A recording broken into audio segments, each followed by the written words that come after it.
Hindi pa tapos ang digmaan. Ako'y isang kapitan ng isang merchant vessel. Hindi ko na kailangan sabihin kung sino ako. Basta tandaan ninyo, dumaraan kami palagi sa karagatan ng Samar. At sa tuwing dumadaan kami roon, may mga bagay na hindi may paliwanag, mga bagay na tila naiwan sa kasaysayan pero buhay pa rin sa lugar na iyon. Hindi ko kabisado ang history, pero alam kong may labanan doon noong World War II. Madalas sa gabi, habang kalmado ang dagat at ang langit ay puno ng bituin, may naririnig kaming mga radio transmission sa control room. Enemy ships sighted off the starboard bow. Man your battle stations. Minsan naman, this is the USS Johnston. We're hit. We're abandoning ship. May mga pagkakataon ding may naririnig kaming hapon sa radyo. Hindi ko maintindihan pero klaro ang tono, galit at may halong panik.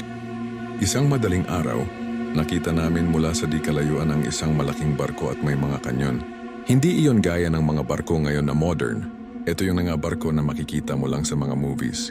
Paglingon namin uli, wala na ito. Ilang beses na ring may mga naririnig kaming eroplanong mababa ang lipad. Hindi gaya ng jet ngayon. Lumang klase. Gaya ng mga barko, nakikita ko lang ito sa mga napanood ko na movies. Parang may dalang bomba sa ilalim. Minsan may mga pagsabog sa di kalayuan. Parang may labanang muling sumiklab sa laot. Ang mas nakakakilabot, parang kami hindi lang nanonood, kundi kasama sa isang gera na hindi pa natatapos. Hindi naman ito palaging nangyayari, pero tuwing dadaan kami, mabigat ang pakiramdam namin. Hindi ko alam kung bakit.